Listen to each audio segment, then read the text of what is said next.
পশ্চিমবঙ্গ ল clerks অ্যাসোসিয়েশনের মাথাভাঙা শাখার অধীনে মাথাভাঙা 1 ব্লকের বিএলআরও অফিসে কর্মরত মোহরিদের নতুন কমিটি গঠন করা হলো। শুক্রবার মাথাভাঙা ল ক্লার্ক অ্যাসোসিয়েশনের দপ্তরে এক সভার মধ্য দিয়ে এই কমিটি গঠন করা হয়। সভায় উপস্থিত ছিলেন সংগঠনের সম্পাদক রতন বর্মন। তিনি জানান, মোট 11 জনের কমিটি গঠন করা হয়েছে।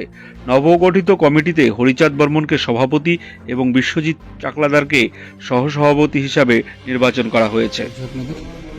আমরা Paschimbanga law clerk association Mathabhanga শাখার অধীন দীর্ঘদিন ধরে যারা মাথাভাঙা 1-এ বিএলআরও অফিসে কাজ করেন, তারাও আমাদের লাইসেন্স প্রাপ্ত মহড়া বটে।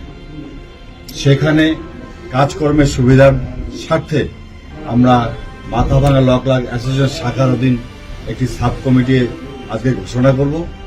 পরবর্তীতে তারা নিজ স্বাধীনে তারা মাথাভাঙা বিএলআরও অফিসে কাজকর্ম করবে।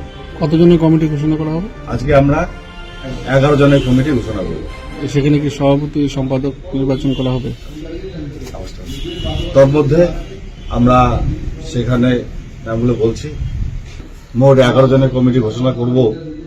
11 জনের মধ্যে হচ্ছে হরিচাঁদ বর্মন সভাপতি, বিশ্বজিৎ চাকলাদার সহসভাপতি, বসন্ত কুমার বর্মন সহসভাপতি, মোহাম্মদ হজরত আলী মিয়া সম্পাদক, রুহিদাস বর্মন সম্পাদক, ধনঞ্জয় বর্মন সহসম্পাদক, নগেন্দ্রনাথ বর্মন কোষাধ্যক্ষ। সদস্য হিসেবে থাকবেন হানিফ মিয়া, মনোরঞ্জন সরকার, সিরাজ মিয়া, সফুদ্দিন মিয়া। এর আগে কি আপনাদের কোনো কমিটি ছিল না?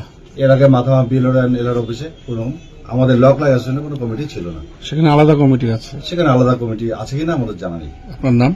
আমার নাম Ratan Barman, Rathi, Paschimbanga law clerk association Mathabhanga শাখার সম্পাদক, এবং আমার সঙ্গে আছেন আমাদের Paschimbanga law clerk association Mathabhanga শাখার ইউনিট কমিটির সভাপতি কাশেম আলী মিয়া মহাশয়।